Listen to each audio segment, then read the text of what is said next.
कुछ भी कहा चंदा, लेकिन जब तू किसी आलू तो बहुत सुंदर लगेलू। लगम ना भगवान हमके फुर्सत से बनौले बाड़े। ओए होए होए होए होए होए। तारा के फुर्सत से बनौले बाड़े, हम का इंटरनेट से डाउनलोड हो गइल बनी का। बारूद रखते हैं न बम रखते हैं, तो बम भाई नाम है, घर में घुसकर मारने का दम रखते हैं। अरे चलो हम तोहरा के चाय पिया तनी। हम चाय पिए वाला लोग तनी, हम चाय पिए वाला लोग तनी। तो कथी पीबो? दूध पिए तो बोलो।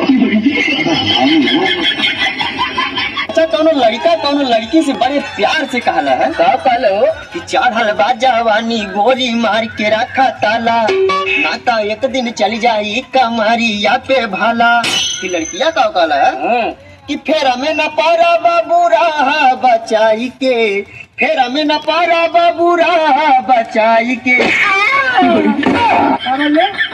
मुरिया मुरिया टूट गई तोर गड़िया तर दबाई के।